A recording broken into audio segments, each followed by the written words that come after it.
അമ്മമ്മേന്റെ pension വന്നിട്ടുണ്ട്, trip അടിച്ചാലോ? ആടാ set പോവാ. പോവാ. ഞാൻ വരണില്ല, നിങ്ങൾ വിട്ടോ. അന്നാരെ കൊണ്ടുവന്ന് നമുക്ക് പോട്ടോ, ഇവനെ കൊണ്ടുപോണ്ട. നമ്മുടെ അമ്മണിയുടെ നിശ്ചർപ്പിച്ചിട്ടുണ്ട് അടുത്ത മാസം. നിങ്ങൾ എല്ലാവരും അന്ന് വരണേ. പിന്നെന്താ, വരാലോ. മാമി പറയുന്നോണ്ടൊന്നും തോന്നരുത്, എനിക്കിന്ന് വരാൻ കഴിയില്ല. എനിക്ക് പായസമുണ്ട്, സോറി പ്രയാസമുണ്ട്. അതും കൂടി പറയാനാ വാങ്ങി വന്നത്. ഇവനന്ന് കൊണ്ടുവരണ്ട കേട്ടോ.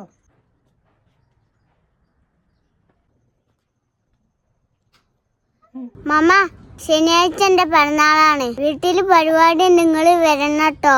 പിന്നെന്താ, വരാ. മോനെ പരിപാടി നടത്തിക്കോ, പക്ഷെ ഈ മാമനെ നോക്കണ്ട, ഞാൻ വരത്തില്ല.